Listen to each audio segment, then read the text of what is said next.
Selamat hari Sabat bagi kita semuanya. Judul pekabaran kita adalah dari kemuliaan kepada kemuliaan. Atau dalam bahasa Inggrisnya, From Glory to Glory. Judul ini dikutip dari tulisan Paulus dalam buku 2 Korintus 3 ayat 18. Saya baca yang pertama dari terjemahan baru. Dan kita semua mencerminkan kemuliaan Tuhan dengan muka yang tidak berselubung. Dan karena kemuliaan itu datangnya dari Tuhan yang adalah Roh, maka kita diubah menjadi serupa dengan gambarnya dalam kemuliaan yang semakin besar. Dalam Alkitab terjemahan baru, tidak terlihat dengan jelas pernyataan dari kemuliaan kepada kemuliaan. Namun dikatakan dalam kemuliaan yang semakin besar. Tetapi dalam Alkitab terjemahan lama jelas dinyatakan. Mari kita baca. 2 Korintus 3:18 terjemahan lama. Tetapi kita sekalian dengan muka tiada berselubung ini, membayangkan kemuliaan Tuhan seperti suatu cermin muka, dan berubah kepada rupa itu juga daripada kemuliaan kepada kemuliaan, sebagaimana daripada roh Tuhan itu. Dikatakan dalam terjemahan lama, dari kemuliaan kepada kemuliaan. Hal ini serupa dengan terjemahan dalam versi King James. Dalam versi King James dikatakan, are changed into the same image from glory to glory. Nah, oleh karena itu ini yang kita akan pelajari. Apakah yang dimaksudkan dengan dari kemuliaan kepada kemuliaan? Sebagai pendahuluan, mari kita ringkaskan doktrin Ka'bah. Karena ini merupakan dasarnya. Kita buka Keluaran 30 ayat 30. Dikatakan di sana, engkau harus juga mengurapi dan menguduskan Harun dan anak-anaknya, supaya mereka memegang jabatan imam bagiku. Di dalam Ka'bah ada imam besar yang bertugas. Dan sebelum dapat menjalankan tugasnya sebagai imam besar, maka dalam hal ini Harun harus diurapi terlebih dahulu. Diurapi dengan apa? Dengan minyak. Ya. Kita buka Imamat 8 ayat 12. Kemudian dituangkannya sedikit dari minyak urapan itu ke atas kepala Harun, dan diurapinyalah dia untuk menguduskannya. Dan setelah diurapi, maka imam besar dapat bertugas di dalam Ka'bah. Nah, sebagaimana yang kita sudah ketahui, yang sudah belajar doktrin Ka'bah, di dalam Ka'bah ada dua bilik. Bilik yang disebut bilik suci dan bilik yang maha suci. Atau dalam buku Keluaran 26 ayat 33 disebut tempat kudus dan tempat maha kudus. Ada tirai yang memisahkan dua bilik itu atau dua tempat itu. Nah, pertanyaannya adalah, siapakah yang bertugas di bilik kudus dan di bilik yang maha kudus? Imam besar. Imam besar yang bertugas dalam bilik kudus dan bilik yang maha kudus. Nah, sebelum kita lanjutkan, perlu kita ingat, di dalam bilik kudus ada 3 perabot, yaitu meja roti sajian, 7 kaki dian, dan mezbah dupa. Sementara dalam bilik yang maha kudus hanya 1 perabot, yaitu tabut perjanjian. Mari kita lihat bukti bahwa imam besar yang bekerja atau bertugas dalam bilik kudus dan bilik maha kudus, yang mengurus perabot-perabot tersebut. Kita buka Imamat 24 ayat 5-8.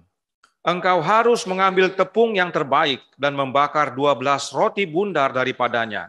Setiap roti bundar harus dibuat dari 2/10 eva. Engkau harus mengaturnya menjadi 2 susun, 6 buah sesusun. Di atas meja dari emas murni itu di hadapan Tuhan. Engkau harus membubuh kemenyan tulen di atas tiap-tiap susun. Kemenyan itulah yang harus menjadi bagian ingat-ingatan roti itu, yakni suatu korban api-apian bagi Tuhan. Setiap hari Sabat, ia harus tetap mengaturnya di hadapan Tuhan. Itulah dari pihak orang Israel suatu kewajiban perjanjian untuk selama-lamanya. Jadi untuk meja roti sajian adalah tugas imam besar mengurusnya. Ya. Mengurus meja roti sajian adalah tugas imam besar. Mengaturnya jadi 6 roti 1 tumpuk, membubuhkan juga kemenyan ke atasnya. Tapi siapa yang masak roti sajian atau membuat roti sajian? Bani Kehat. Ya, suku Lewi ada 3 bani di dalam suku Lewi. Salah satunya adalah Bani Kehat. Bani Kehat ini yang bertanggung jawab memasak roti sajian. Nanti kalau sudah jadi, yang membawa masuk dan mengaturnya siapa? Imam besar. Selanjutnya kita baca Imamat 24 ayat 2 dan 3.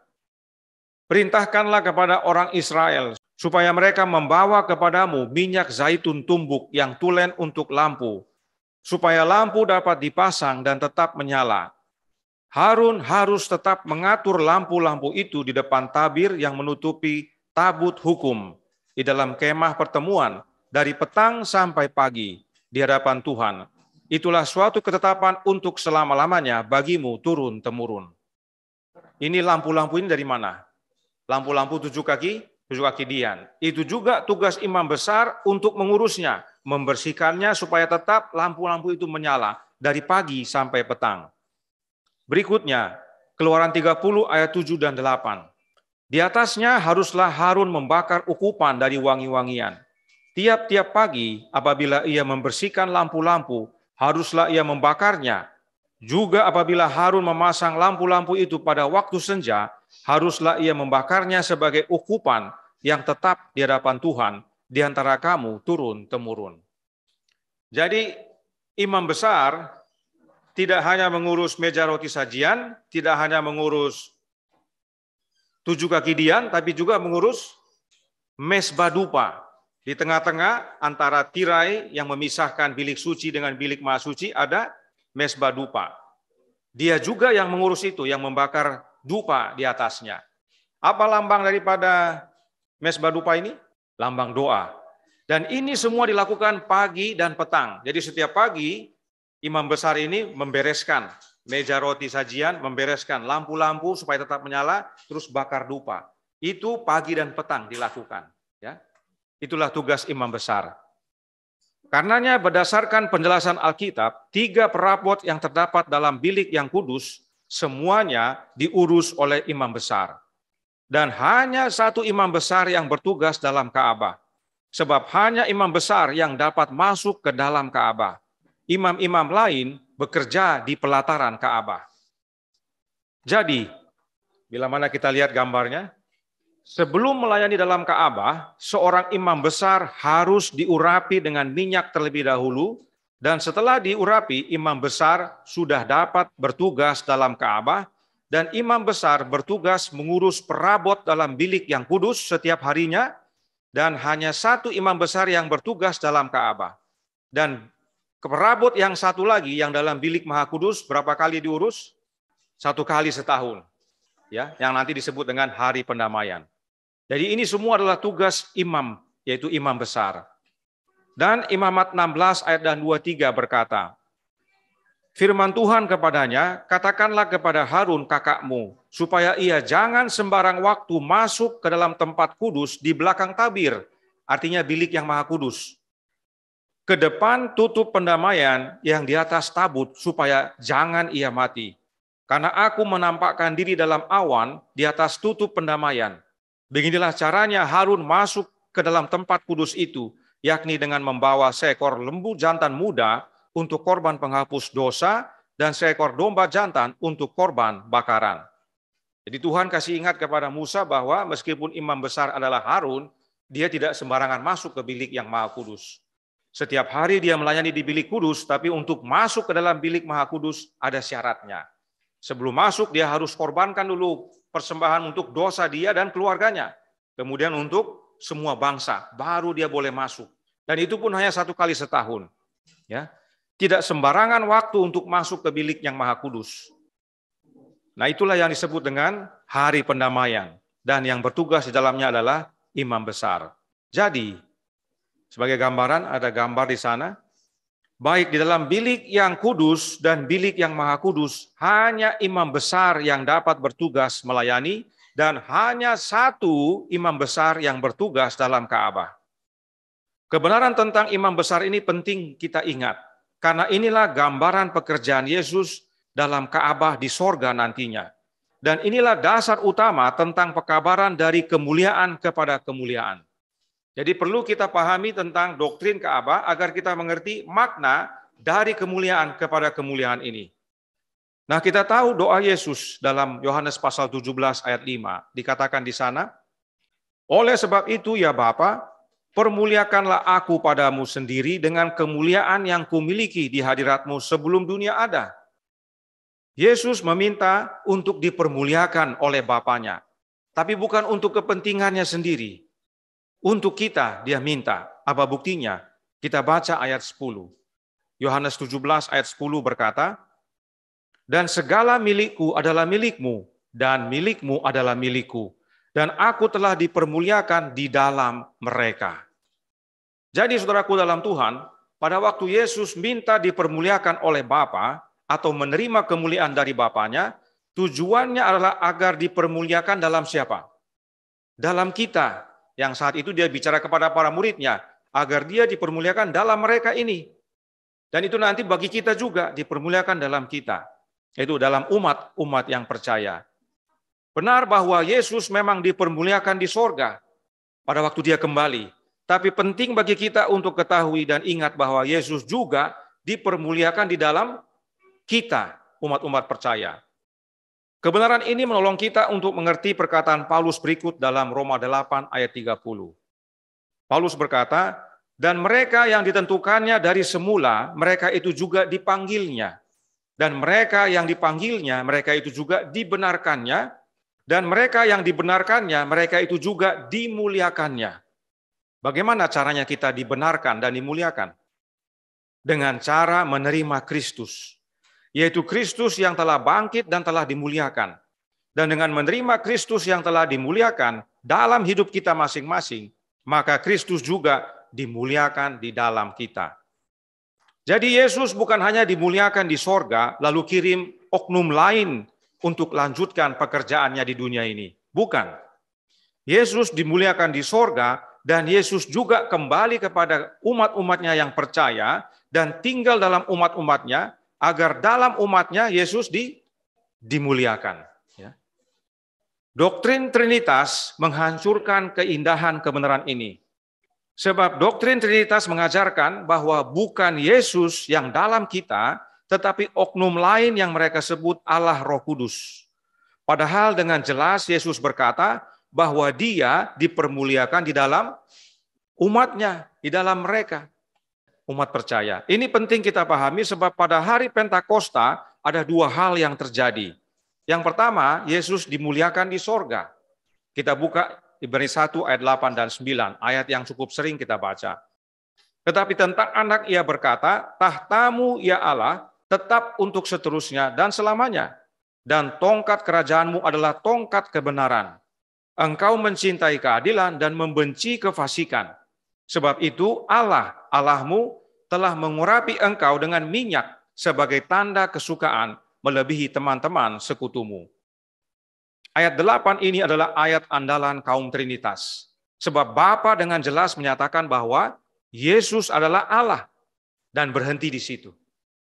Kaum Trinitas tidak mau menerima kenyataan bahwa dalam ayat 9, Allah Bapa berkata kepada anaknya bahwa Allah Bapa adalah Allahnya Yesus.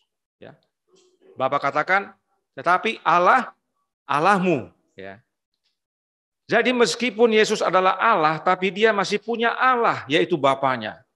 Dan sebagaimana yang kita sudah pelajari, ayat ini adalah bukti bahwa Yesus telah menerima pemuliaan di sorga. Allah Bapa muliakan Yesus di sorga dengan mengurapinya dengan minyak.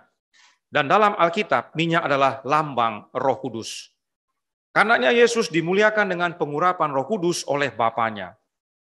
Dan sesudah itu, Yesus curahkan kepada umat-umatnya yang sedang menunggu di dunia.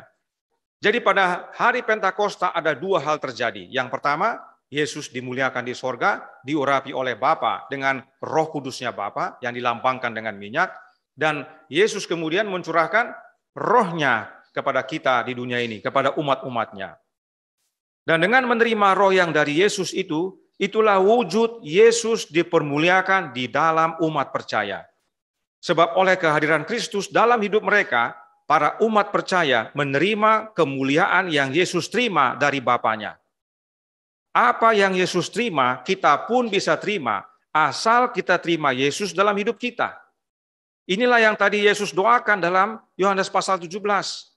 Yesus minta dimuliakan bukan untuk dirinya, tapi untuk kita agar dia dipermuliakan dalam siapa? Dalam kita. Ya. Mari kita baca Yohanes 17 ayat 22. Dan aku telah memberikan kepada mereka kemuliaan yang engkau berikan kepadaku supaya mereka menjadi satu sama seperti kita adalah satu. Bagaimana Yesus berikan kemuliaan itu kepada kita? Dengan mengaruniakan roh, yaitu rohnya. Jadi saudaraku dalam Tuhan, saat kita menerima roh Kristus, kita menerima Yesus Kristus yang telah dimuliakan. Dan dengan menerima Kristus yang telah dimuliakan dalam hidup kita, maka Yesus dimuliakan di dalam kita. Hanya Yesus yang menerima pemuliaan itu, dan karenanya satu-satunya jalan untuk menerima kemuliaan yang Yesus terima adalah dengan menerima Yesus itu sendiri. Yesus yang dimuliakan, supaya Yesus dimuliakan dalam kita, siapa yang harus kita terima? Yesus itu sendiri. Masakan Yesus dimuliakan dan kita mau terima kemuliaan yang Yesus terima dari Bapaknya, kita terima siapa? Oknum lain. Kita tidak akan terima kemuliaan yang Yesus terima. Supaya kita terima kemuliaan yang Yesus terima dari Bapaknya, kita harus terima Yesus. Ya. Adakah di dalam Alkitab ayat yang menyatakan bahwa Allah Bapa mengurapi Allah Roh Kudus? Ada? Tidak ada. Alkitab sedikit pun tidak ada menyebutkan bahwa ada oknum yang namanya Allah Roh Kudus yang diurapi atau diberkati atau dimuliakan oleh Bapa. Tidak ada. Kemuliaan yang Yesus terima, dia berikan kepada kita dengan cara tinggal dalam kita oleh kehadiran rohnya. Hanya Kristus yang dapat lakukan ini. Tidak ada yang lain.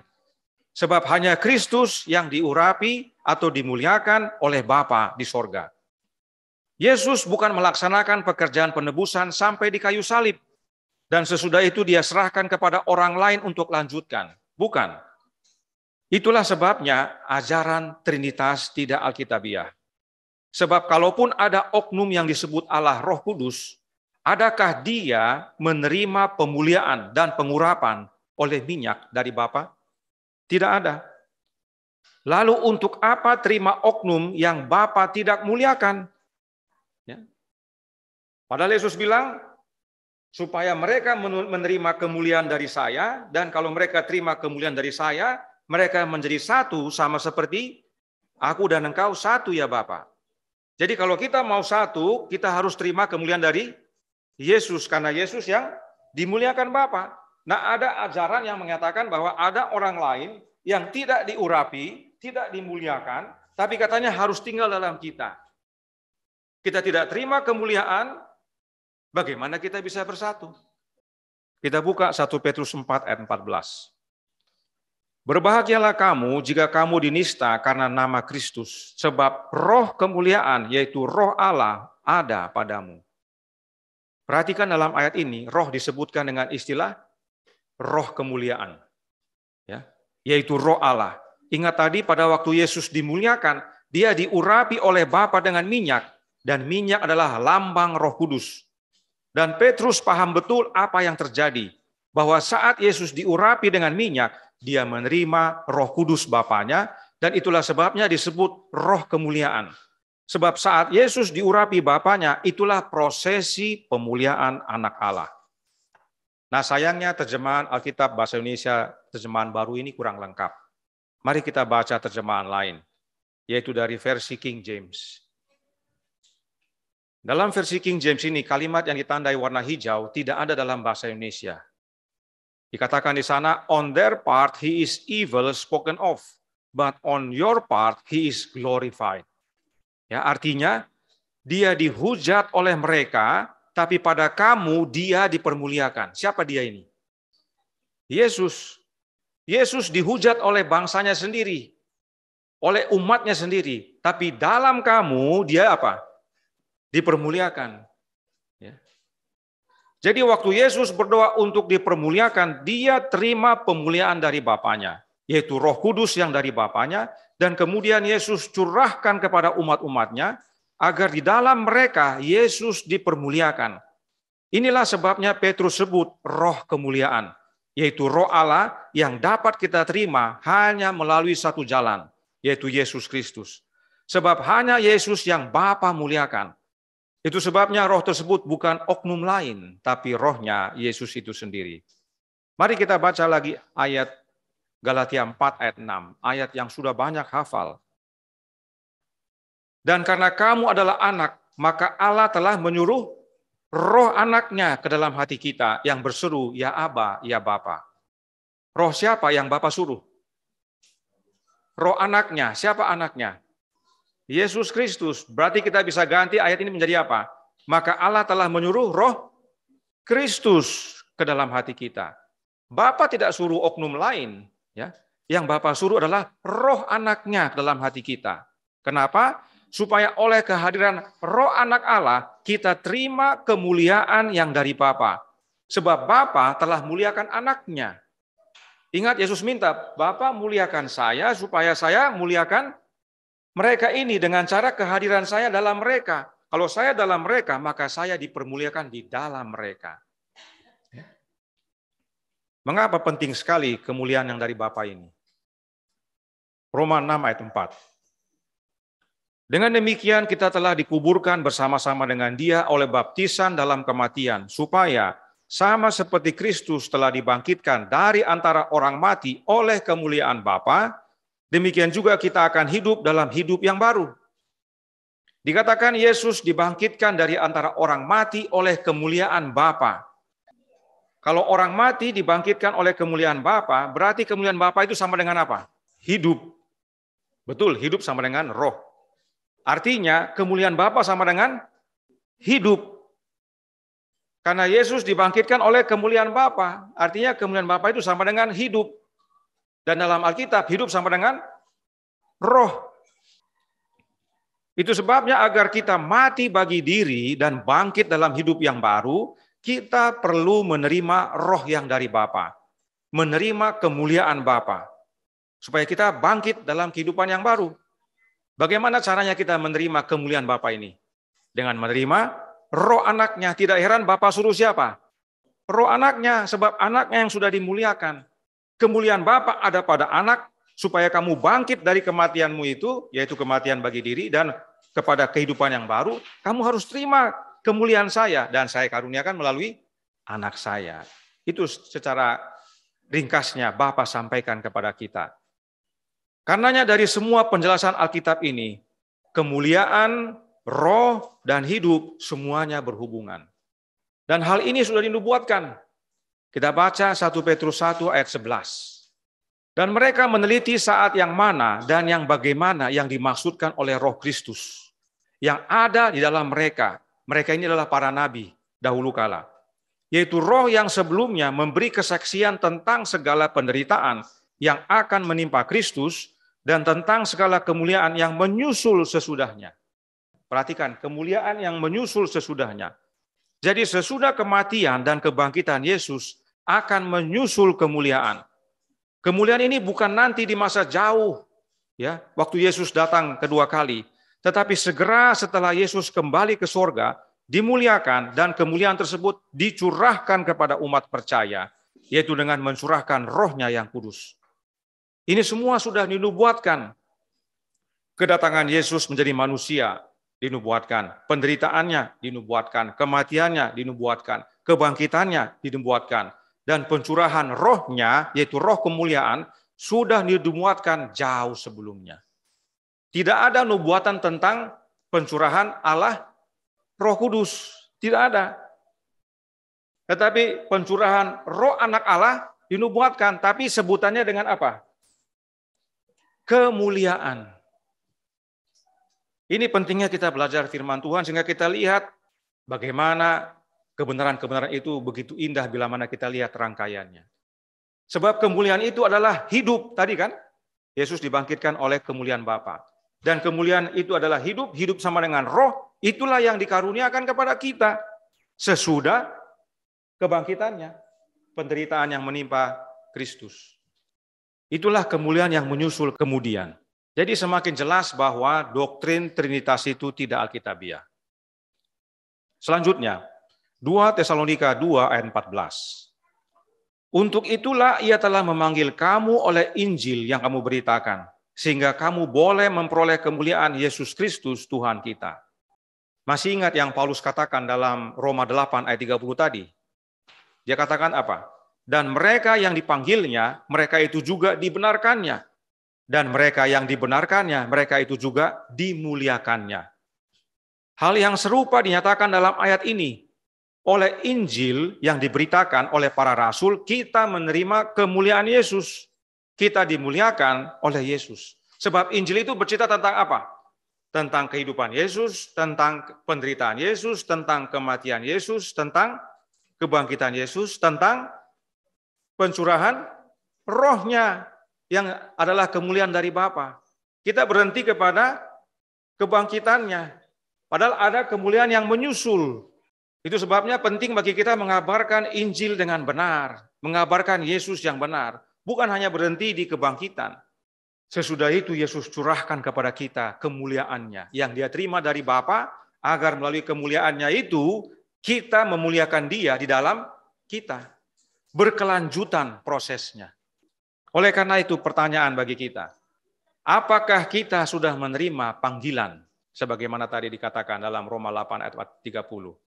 Adakah kita sudah menerima panggilan dari Yesus? Kalau belum terima panggilan, adakah saudara di sini?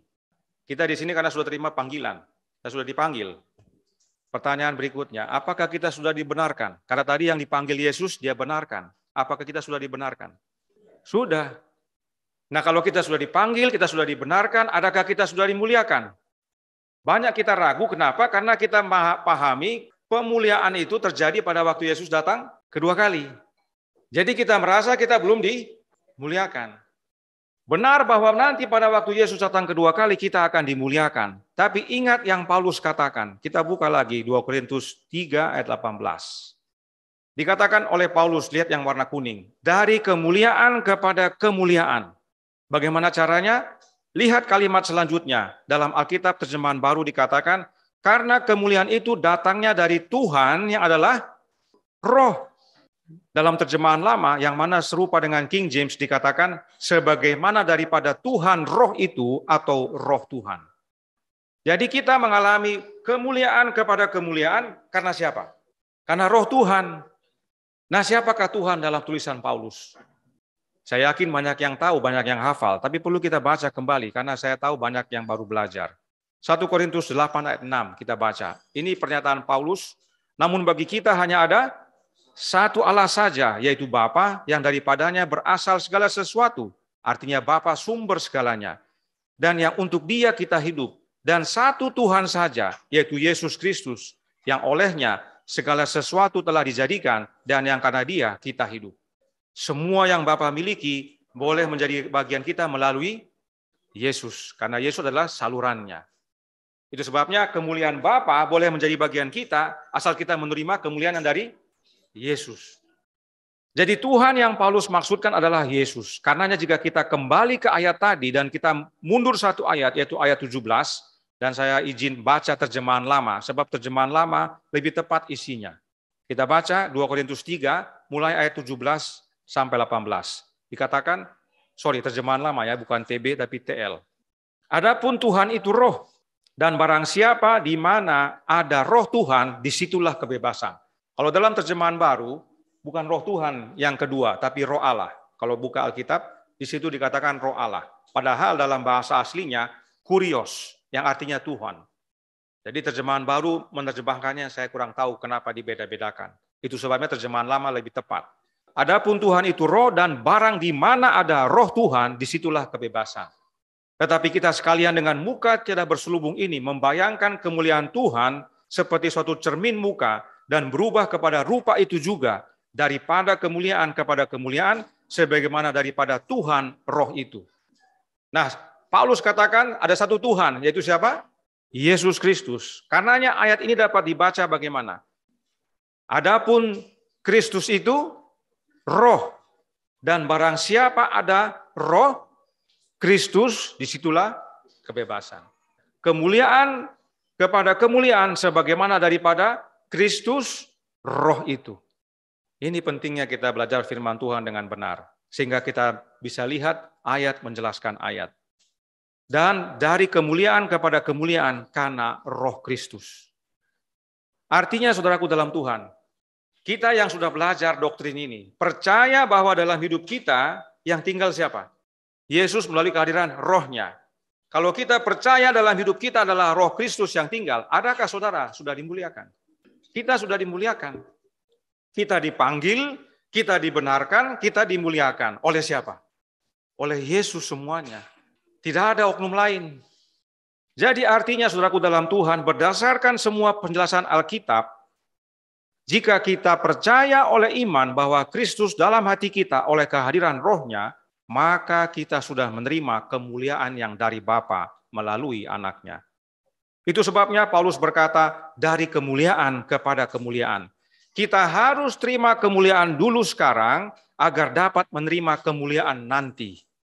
Kita bukan dari nol, tidak mulia, terus nanti pada waktu Yesus datang, dimuliakan. Oh tidak. Kita harus dimuliakan sekarang agar nanti dapat menerima kemuliaan waktu Yesus datang kedua kali. Jadi jika kita percaya bahwa kita sudah terima Roh Kristus dalam hati kita, maka kita sudah dimuliakan. Pertanyaannya adalah, adakah kita percaya? Dan jika kita percaya, maka hidup kita pasti jadi baru karena kemuliaan Bapa membangkitkan. Kita jadi manusia baru. Mari kita tilik masing-masing hidup kita. Makanya ini perlu kita pelajari supaya jangan kita dari tidak mulia kepada mulia. Itu nggak bisa. Kita harus terima kemuliaan agar dapat nanti dimuliakan. Mari kita tilik hidup kita masing-masing. Kalau kita percaya Yesus datang segera, adakah kemuliaan Bapa dalam hidup kita? Yaitu dengan menerima Roh Anak-Nya. Nah sekarang apa hubungannya dengan pelajaran Ka'bah tadi?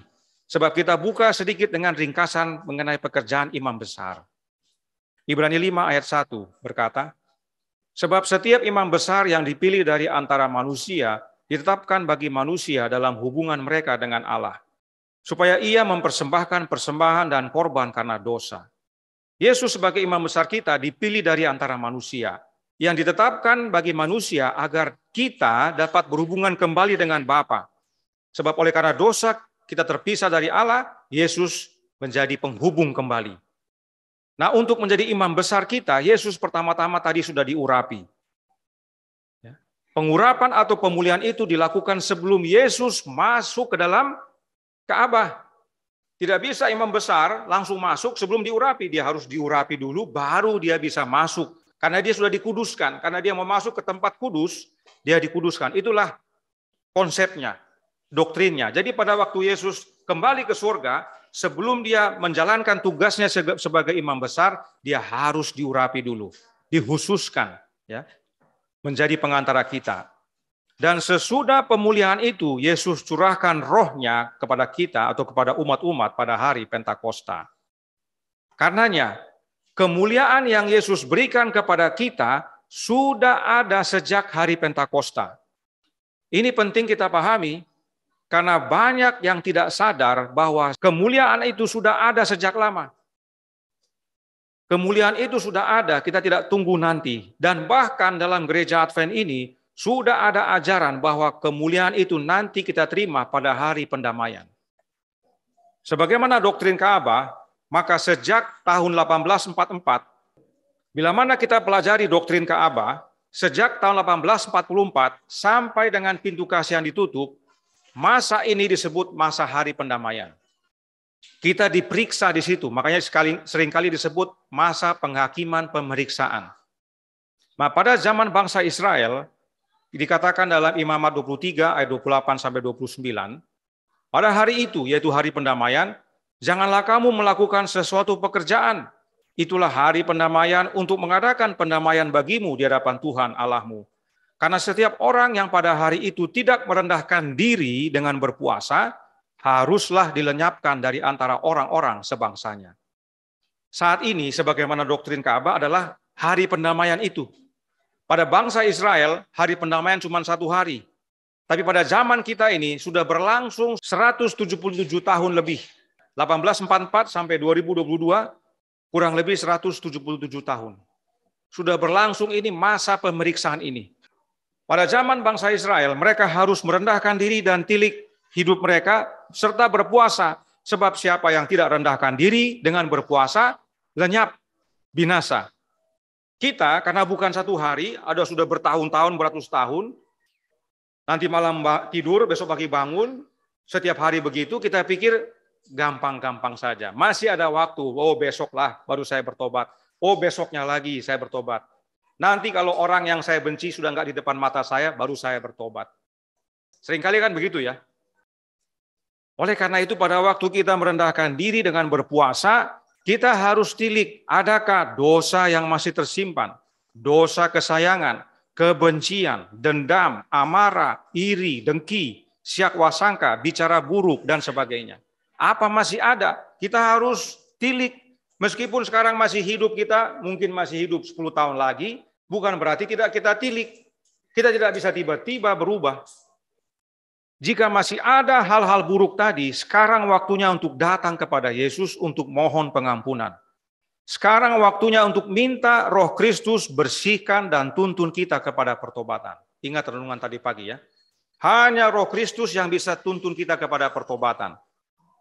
Nah sayangnya ada yang ajarkan bahwa begitu kita menerima pengampunan dari Yesus, dosa kita dihapuskan, maka saat itu kita menerima pemuliaan. Sebab memang kalau kita pelajari doktrin Ka'bah, saat ini Yesus sebagai imam besar sedang memeriksa semua buku catatan masing-masing kita. Ya, buku kehidupan dia periksa lagi. Mulai dari yang sudah mati sejak Adam sampai sekarang. Dan bila pekerjaan pemeriksaan bagi yang mati sudah selesai, kemudian lanjut kepada yang masih hidup. Roh Nubuat katakan ada nama yang diterima, ada nama yang ditolak. Sekarang lagi proses itu. Karenanya kalau zaman bangsa Israel, mereka merendahkan diri berpuasa. Jangan sampai mereka nama yang ditolak. Tapi kalau kita, saya masih umur 40, kan umur manusia 70 sampai 80, masih ada waktu saya nanti bertobat. Jadi hidup kita sama saja, sebelum non-trinitas dengan sesudah non-trinitas. Tidak ada beda.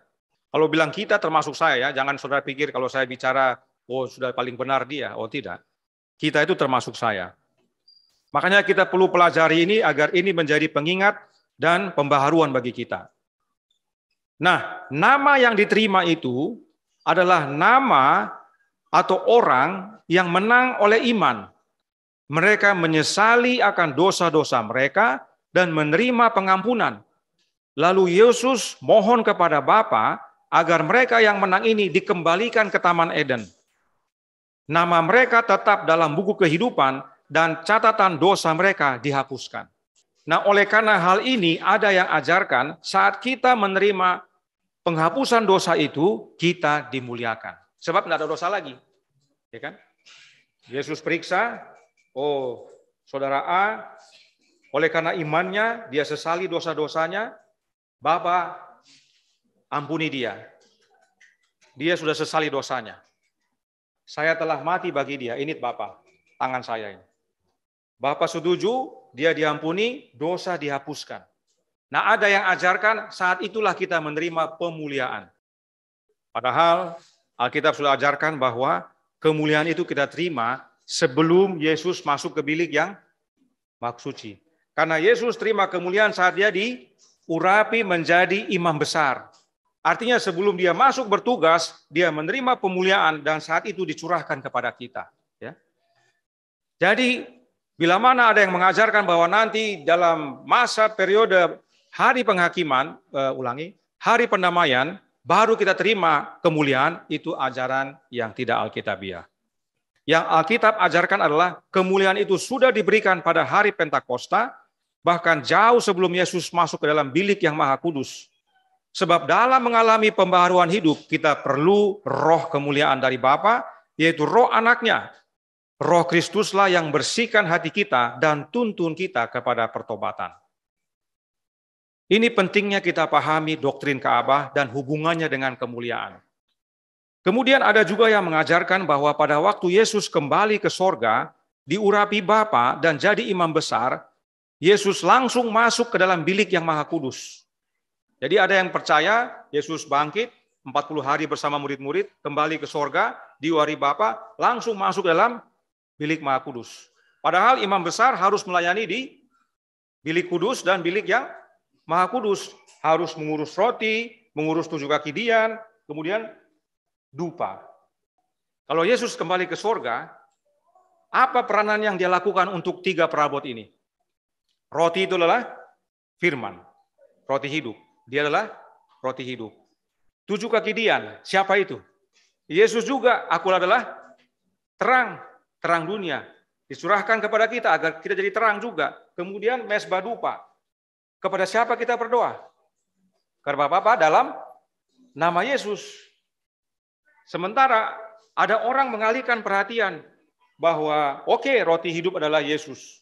Tetapi ini 7 kaki dian, oh bukan dia, ini oknum lain. Kita juga berdoa, oh bukan lewat Yesus saja, ada lewat yang lain juga. Sudah banyak ajaran dunia ini yang menyelewengkan ya kebenaran yang indah ini. Jadi pada waktu Yesus diurapi, dia tidak langsung masuk. Dia pertama-tama melayani di dalam bilik yang suci dulu. Perhatikan Ibrani 12 ayat 2 berkata, marilah kita melakukannya dengan mata yang tertuju kepada Yesus yang memimpin kita dalam iman dan yang membawa iman kita itu kepada kesempurnaan, yang dengan mengabaikan kehinaan tekun memikul salib ganti sukacita yang disediakan bagi dia, yang sekarang duduk di sebelah kanan tahta Allah. Yesus duduk sebelah kanan tahta Allah. Apa makna duduk di sebelah kanan ini? Kalau dengan doktrin Ka'bah, itu adalah gambaran daripada meja roti sajian. Di atas tahta ada 2 yang duduk sebab ada 2 tumpuk roti. Keluaran 26 ayat 35. Meja itu haruslah kau taruh di depan tabir itu dan kandil itu berhadapan dengan meja itu pada sisi selatan dari kemah suci. Dan meja itu haruslah kau tempatkan pada sisi utara. Meja roti sajian pada sisi utara. Pada sisi utara inilah setan hendak menempatkan tahtanya. Setan katakan apa? Aku hendak naik ke langit, hendak mendirikan tahtaku mengatasi bintang-bintang Allah, dan aku hendak duduk di atas bukit pertemuan, jauh di sebelah utara. Yesaya 14 ayat 13. Karena setan tahu di sebelah utara itu adalah tahta Allah. Di situ duduk Bapa dan anaknya. Yesus duduk di sebelah kanan Allah. Karenanya meja roti sajian adalah lambang tahta Allah di mana Bapa dan anaknya duduk. Itu sebabnya pada akhir daripada 2300 pagi dan petang, Yahweh terima penglihatan yang kita sudah pelajari. Supaya kita lihat bahwa Yesus pada waktu menerima pengurapan tidak langsung masuk ke bilik yang Maha Suci. Jadi setelah 2300 pagi dan petang selesai, baru Yesus masuk ke dalam bilik yang Maha Suci. Itu yang Yahweh lihat. Saya melihat sebuah tahta dan di atasnya bersemayam Bapa dan Anak. Saya memandang pada wajah Yesus dan mengagumi pribadinya yang mulia. Pribadi Bapa tidak dapat dilihat sebab sebuah awan terang kemuliaan menyelubunginya. Saya bertanya pada Yesus, kalau Bapanya mempunyai rupa yang sama seperti dirinya sendiri. Ia mengatakan, memang begitu. Artinya apa? Sama, ya. Tetapi saya tidak dapat melihatnya. Untuk itu ia berkata, kalau engkau sampai sekali saja memandang kemuliaan pribadinya, engkau akan binasa. Tulisan-tulisan permulaan halaman 103. Jadi ada 1 tahta dan 2 yang duduk. Meja roti sajian dengan 2 tumpuk roti di atasnya. Dan berdasarkan Alkitab, anak duduk di sebelah kanan. Pertanyaannya, adakah Yesus pada waktu dia bertugas dalam bilik yang suci ini? Dia belum masuk. Dalam bilik yang suci ini, adakah Yesus bertugas sebagai pengantara kita? Atau nanti di dalam bilik yang Maha Kudus? Adakah di sini dia sebagai pengantara kita? Ya. Sering kita berpikir karena sudah terlalu sering diajarkan bahwa Yesus jadi pengantara pada waktu nanti di bilik yang Maha Kudus. Sejak dalam bilik kudus dia sudah di pengantara kita. Itu sebabnya digambarkan duduk sebelah kanan Allah. Ada juga dikatakan berdiri di sebelah kanan Allah. Yang sebelah kanan ini adalah pembela. Sebelah kiri penuntut.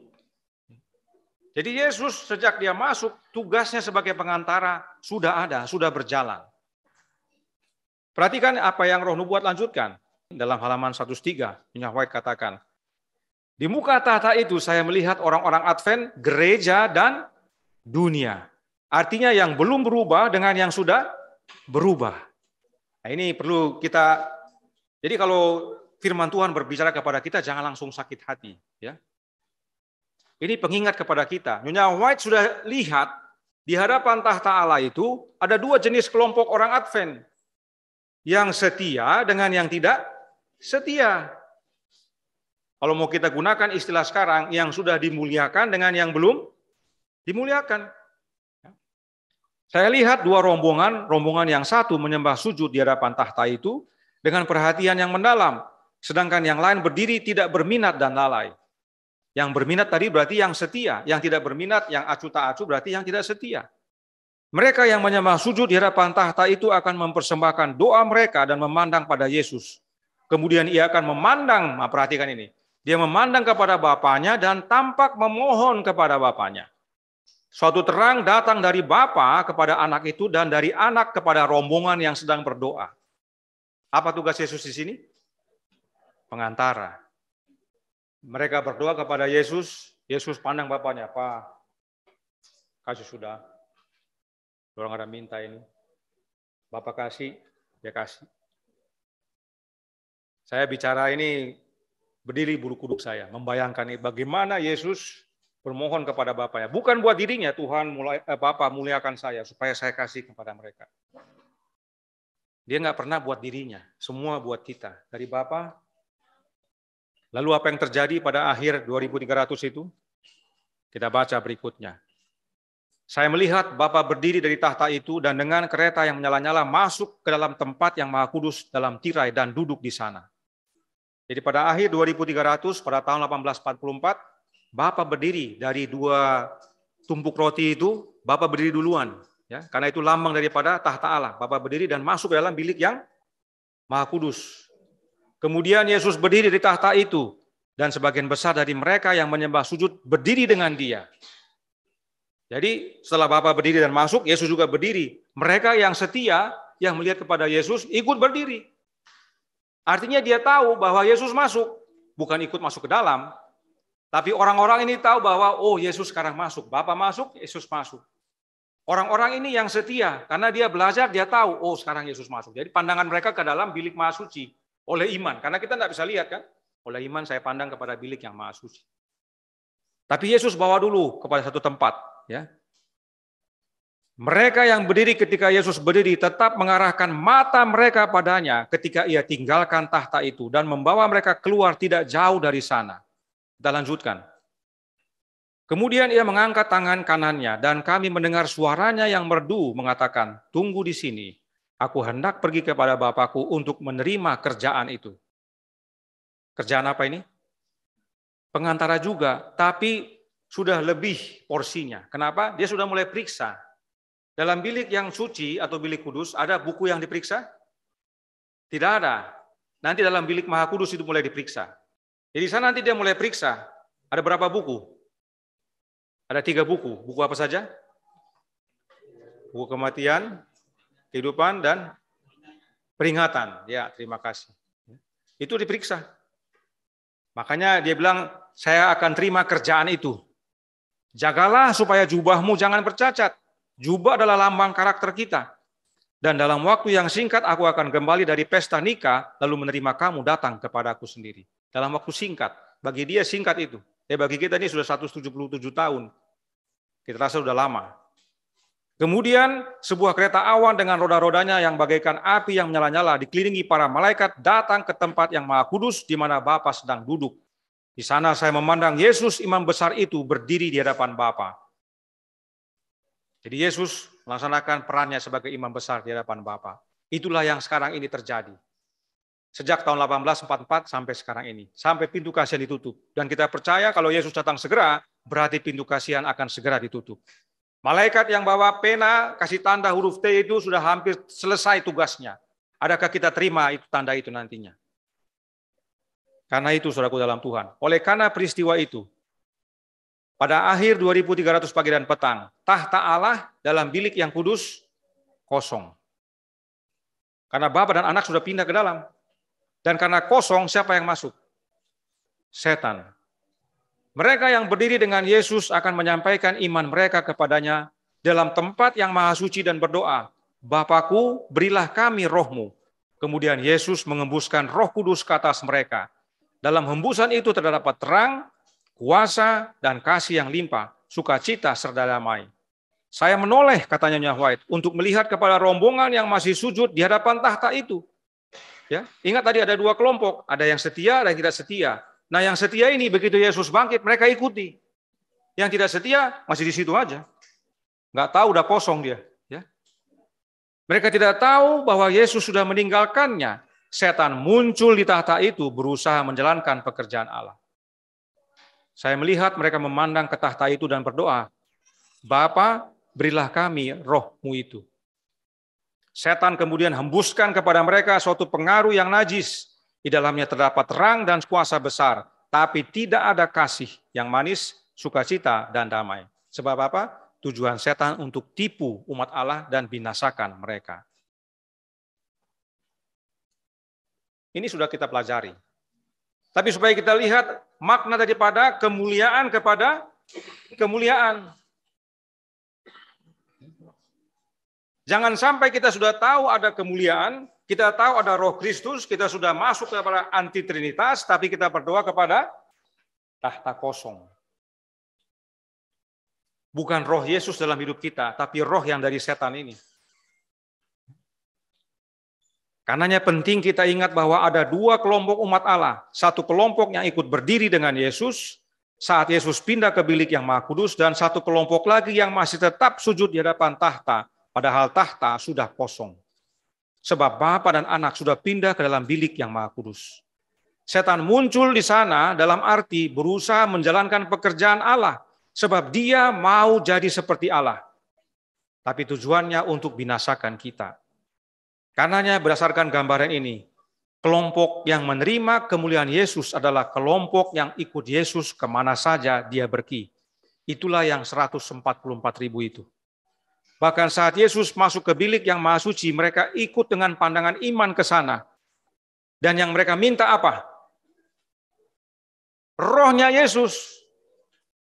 Mereka menghadap kepada Yesus, Bapakku, berilah roh-Mu. Mereka tidak minta roh yang lain. Tidak minta oknum yang lain, yang mereka minta adalah rohnya Yesus itu. Mereka yang menerima rohnya Yesus menerima kemuliaan dari Bapa, dan karenanya Yesus dimuliakan di dalam mereka. Jadi sesuai Alkitab dan Roh Nubuat, kemuliaan itu sudah diterima oleh umat yang percaya sejak hari Pentakosta. Bahkan pada waktu hari pendamaian, Yesus masuk dalam bilik yang Maha Kudus, kembali kita diminta untuk berdoa kepada Yesus agar Yesus berikan apanya? Rohnya, karena dengan menerima rohnya kita menerima kemuliaan dari dia yang dia terima dari Bapanya. Jadi saudaraku dalam Tuhan, Yesus dimuliakan sebelum dia bertugas. Dan pada waktu dia dimuliakan, dia curahkan kemuliaan itu bagi kita. Kita sudah miliki itu. Karenanya perhatikan ayat yang tadi kita sudah baca. 2 Korintus 3 ayat 18. Lihat yang ditandai warna biru. Dikatakan, maka kita diubah menjadi serupa dengan gambarnya. Gambar siapa? Gambar Yesus. Karena kalau kita terima gambar Yesus, itu sama dengan terima gambar Bapa, yang adalah karakternya. Kita diubah menjadi serupa dengan gambarnya dalam kemuliaan yang semakin besar. Dalam terjemahan lama, berubah kepada rupa itu juga daripada kemuliaan kepada kemuliaan. Are changed into the image, the same image, from glory to glory. Kita diubahkan dari kemuliaan kepada kemuliaan. Artinya, untuk dapat berubah, kita harus terima kemuliaan itu, yaitu rohnya Yesus. Itulah yang disebut dengan pembenaran oleh iman. Sebab kalau kita dari tidak mulia, terus nanti diubahkan menjadi mulia, apa masalah di sini? Apa masalah kalau kita tidak mulia, terus nanti diubahkan jadi mulia? Pada waktu Yesus datang kedua kali nanti. Dari sini sampai sana akan muncul perbuatan kita. Kita benarkan dengan perbuatan kita. Kita berusaha tidak begini, berusaha tidak begitu, berusaha baca ini, berusaha baca itu. Semua kita usahakan. Apa yang bisa menjadi perbuatan benar atau perbuatan baik, semua kita usahakan supaya pada waktu Yesus datang kita dimuliakan. Ini bahayanya kalau kita tidak mulia, kemudian dimuliakan. Kita akan melakukan sesuatu berdasarkan perbuatan kita. Tapi kalau kita dimuliakan, sampai kepada kemuliaan, itu apa namanya? Pembenaran oleh iman. Sebab kita menerima kemuliaan itu sudah oleh iman. Kita tidak bisa terima kemuliaan Yesus ini yang adalah rohnya kalau tidak ada iman, tidak bisa. Kita harus terima oleh iman. Oleh karena itu pemuliaan kepada pemuliaan adalah suatu proses iman. Itu bukan hasil usaha kita.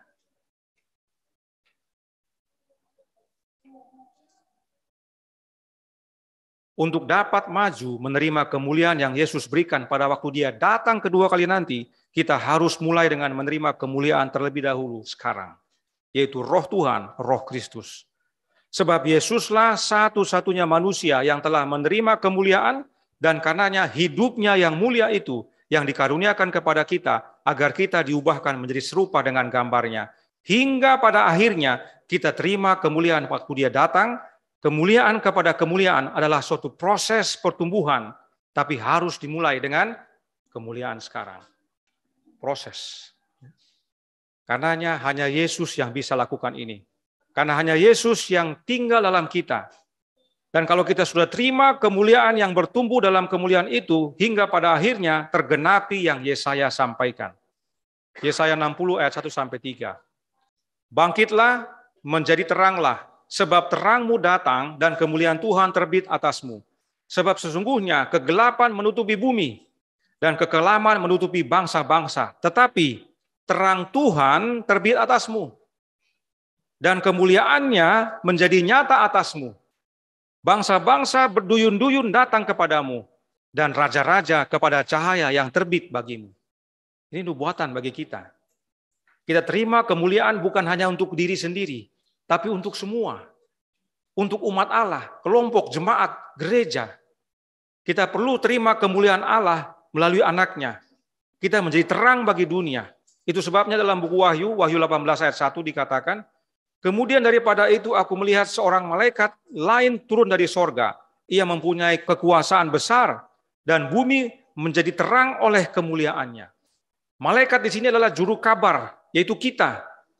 Kita ini memiliki kuasa besar yaitu roh anak Allah dan kita disebut umat, kelompok, jemaat menjadi terang oleh kemuliaan yang kita miliki dalam Yesus. Jadi jika kita sudah memiliki kemuliaan itu, yaitu kehadiran Kristus dalam hidup kita, kita bertumbuh sampai kepada kemuliaan nanti pada waktu Yesus datang kedua kali, dan bila mana kita semua memiliki terang itu atau kemuliaan itu, maka kita menjadi kemuliaan yang menerangi seluruh dunia. Seluruh bangsa datang kepada kita. Seringkali kita mungkin berpikir, wah kita harus bikin KKR, bikin begini, bikin begitu, supaya mengabarkan kebenaran, supaya banyak jiwa datang. Pada waktu jiwa itu datang ke dalam gereja, ada dua kelompok. Kelompok yang setia dengan kelompok yang tidak setia. Akhirnya mereka, ini gereja Advent ini bagaimana ya? Si A begini, si B begini. Malah mungkin banyakkan yang aneh daripada yang tidak aneh. Orang datang kepada umat Allah, mereka tidak dapati terang itu. Tidak heran pada waktu KKR atau apapun itu, jiwanya hanya anak anggota dan bahkan sedikit jumlahnya. Ini bukan berarti kita sudah paling benar, bukan. Tapi kita harus renungkan, oh pantas selama ini kita empot-empotan istilahnya. Bikin KKR, habis puluhan juta, panitia berkelahi, selesai KKR, jiwanya itu-itu saja, dan setelah berapa tahun, keluar dari pintu belakang. Tidak tahu lagi di mana dia. Karena kita tidak memiliki apa? Kemuliaan ini. Kalau kita semua memiliki kemuliaan ini, kita jadi terang kepada dunia yang gelap ini. Orang datang, mungkin nggak usah KKR puluhan juta, tidak usah panggil Mark Finley, orang datang. Karena mereka lihat terang itu dalam hidup kita. Bukan hidup kita bercahaya seperti matahari, bukan. Tapi kemuliaan Allah yang adalah rohnya mengubahkan hidup kita jadi manusia baru. Mereka bilang, orang-orang ini berubah. Saya ingin alami yang mereka alami. Mereka datang kepada kita. Kalau kita percaya Yesus datang segera, mari kita hidupkan ini supaya orang datang. Jangan sampai kita kabarkan mereka tidak tahu. Dan bila mana kita alami derita di dunia ini, ingat yang Paulus katakan dalam Roma 8 ayat 18. Sebab aku yakin bahwa penderitaan zaman sekarang ini tidak dapat dibandingkan dengan kemuliaan yang akan dinyatakan kepada kita. Dari kemuliaan kepada kemuliaan, meski kita sudah terima kemuliaan, tapi pasti ada penderitaan. Tapi itu tidak ada artinya dengan kemuliaan yang kita akan terima. Karenanya dari semua yang sudah kita baca dari Alkitab dan Roh Nubuat ini, ada satu ayat yang boleh menjadi makna baru dalam hidup kita. Ayatnya sering kita hafalkan. Ada yang tahu ayatnya? Kolose 3 ayat 4. Dan apabila Kristus yang adalah hidup kita menyatakan diri kelak, kamu pun akan menyatakan diri bersama dengan Dia dalam kemuliaan. Apa arti lain daripada hidup? Roh. Ya, hidup sama dengan roh. Jadi kita bisa baca kalimat ini atau ayat ini dengan apabila Kristus yang adalah roh kita menyatakan diri kelak, maka kita pun akan menyatakan diri bersama Dia dalam kemuliaan. Sebab Allah memang menyuruh roh anaknya ke dalam hidup kita, dalam hati kita. Dan bila hidup atau roh Kristus dalam hidup kita, maka kita akan bersama dengan Kristus dalam kemuliaan. Dari kemuliaan sampai kemuliaan. Kemuliaan waktu kita terima adalah rohnya. Dan kita juga akan dibangkitkan nanti oleh karena rohnya. Kita diubahkan oleh karena rohnya. Jadi jangan heran kalau dalam renungan pagi seringkali kita singgung mengenai roh Kristus. Itu penting sekali. Inilah satu-satunya persiapan kita untuk hidup kekal. Inilah persiapan kita yang terutama, yaitu memastikan hidup Kristus adalah hidup kita. Roh Kristus adalah roh yang dalam hati kita. Kemuliaan kepada kemuliaan. Kita bukan menerima sekedar kuasa, tapi hidup Yesus itu, itulah Yesus Kristus itu sendiri. Karena seringkali orang berkata, oh roh itu kuasa, sehingga memampukan kita. Tidak. Pada waktu kita terima roh Kristus yang adalah hidupnya, itu dirinya sendiri. Sehingga kita dimampukan oleh karena Dia hidup dalam kita. Bukan karena ada kuasa yang, oke, tanganmu angkat ya. Ya, bukan begitu ya. Kalau begitu namanya seperti spiritisme jadinya. Itu sebabnya Paulus katakan dirinya mati adalah keuntungan dan hidup adalah Kristus. Kalau spiritisme kita masih hidup, sama-sama hidup. Tapi kita harus mati bagi diri kita, Yesus yang hidup. Itu sebabnya Christ in you, the hope of glory. Kembali kemuliaan. Kristus dalam kita, itulah pengharapan kemuliaan. Dari kemuliaan sampai kemuliaan. Sebagai penutup, saya baca satu kutipan Roh Nubuat yang terdapat dalam Bapa Kita Peduli, halaman 245, paragraf 2. Dikatakan, sebagaimana Kristus dipermuliakan pada hari Pentakosta, demikian pula Ia kembali akan dipermuliakan dalam penutupan pekerjaan Injil, ketika Ia akan mempersiapkan suatu umat untuk bertahan terhadap ujian akhir dalam konflik akhir dari pertikaian besar. Artinya apa? Hujan akhir. Pada waktu Yesus dipermuliakan pada hari Pentakosta, itulah hujan awal. Dia akan kembali dipermuliakan dalam penutupan pekerjaan Injil. Artinya apa? Hujan akhir. Jadi hujan awal siapa? Yesus. Oleh karena kehadiran rohnya. Hujan akhir, Yesus lagi. Ini pentingnya kita memahami kemuliaan kepada kemuliaan. Hujan awal, hujan akhir itu Yesus. Kita hidup diubahkan oleh karena Yesus, nanti tubuh kita diubahkan dari fana menjadi baka karena Yesus. Yesus masih tetap curahkan rohnya sampai sekarang, bahkan lebih lagi untuk persiapan kita. Itulah yang disebut dengan roh hujan akhir. Kiranya ini menjadi sukacita bagi kita semua, menjadi pembaharuan bagi kita. Kita diubahkan dari kemuliaan kepada kemuliaan dalam Yesus Kristus oleh kehadiran rohnya. Tuhan memberkati, saya bawa dalam nama Yesus. Amin. Mari kita berdoa. Bapa kami yang di sorga, Allah pencipta langit dan bumi, laut dan segala isinya, Allah yang maha besar, maha kuasa, sumber segalanya, yang kami sembah selalu melalui anak-Mu yang tunggal, Yesus Kristus. Terima kasih ya Bapa atas kebenaran firman-Mu pada siang hari ini. Kami diingatkan bahwa sebenarnya kami sudah terima kemuliaan. Sebab pada hari Pentakosta, anakmu engkau urapi dan muliakan, dan rohnya yang adalah roh kemuliaan yang dia terima dari engkau ya Bapa, dicurahkan kepada umat yang percaya. Dan bila mana kami menerima roh kemuliaan ini, roh anakmu, hidup kami diubahkan. Kami menjadi manusia baru. Dan bertumbuh terus sampai pada waktu dia datang kedua kali. Dan saatnya semakin singkat, oleh karenanya perlu kami saling mengingatkan. Pada pagi hari ini kami mendengarkan berita ini untuk saling mengingatkan agar kami sebagai pribadi, keluarga, kelompok, jemaat, berubah, bertobat, menerima roh Yesus dalam hati, sehingga masing-masing kami menjadi suatu kumpulan besar umat Tuhan yang menerima kemuliaan Allah, menjadi terang bagi dunia, sehingga bila mana kami mengabarkan pekabaran 3 malaikat, banyak umat datang kepadamu dan bertobat. Adalah kerinduan kami banyak jiwa yang menerima kebenaran. Karena itu biarlah itu dimulai dari diri kami, yaitu dengan menerima kemuliaan.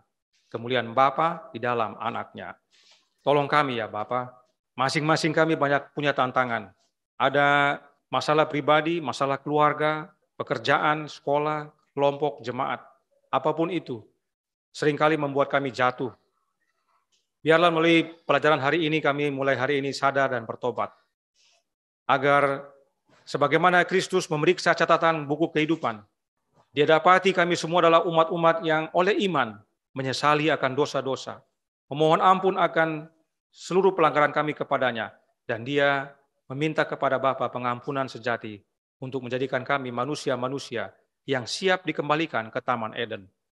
Kiranya ini menjadi sukacita sebagaimana kami menikmati sepanjang Sabat ini dan bahkan hari-hari selanjutnya. Berkati kami di tempat ini, berkati umat-umat Tuhan yang mengikuti media Zoom, karuniakan kami semua dengan roh-Mu, suruh roh anak-Mu dalam hati ini, ubahkan kami ya Yesus, kehendak-Mu yang jadi, ampun kami akan dosa dan salah, karena kami berdoa hanya melalui anak-Mu yang tunggal, Yesus Kristus, yang adalah Tuhan dan Juru Selamat kami. Amin.